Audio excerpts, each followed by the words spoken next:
Hi friends, எல்லாம் நல்லா இருக்கிறீங்களா? ஓம் ஸ்ரீ சாய்ராம், ஓம் ஸ்ரீ சாய்ராம், ஓம் ஸ்ரீ சாய்ராம். நம் சாயன்பர்கள் அனைவருக்கும் வணக்கம். நம்ம சாயப்பா ஏழைகளோட துயரங்களை கண்டு மனம் ரொம்பவும் அவரோட கஷ்டத்தை பார்த்து வேதனைப்படுவார். ஒரு தாயை போல ஏழைகளிடம் நடந்து கொள்வார்.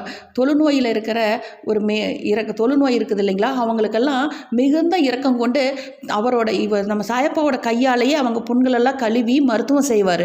அதே போல் அவரோட தெய்வீக மகிமையால் இப்படி உணவை பெருக செய்து அனைவரும் கொடுக்குறாங்க அப்படின்னு சொல்லி ஒருவர் பெருமையாக பெருகிக்க மாட்டார். அவர் பெருமையை செருக்காக நினச்சிக்க மாட்டார். தெய்வீக மகிமை நிறைந்த நம்ம சாயப்பா குழந்தைகிட்ட குழந்தையாக நடந்து கொள்வார். சிரிக்க சிரிக்க பேசி குழந்தைகளை மகிழ செய்வார்.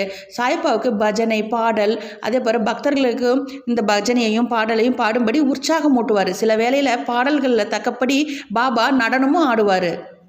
அதே போல் சாயப்பாவுக்கு சாஸ்திரங்களில் ஐயமற்ற உணர்ந்திருந்தார்.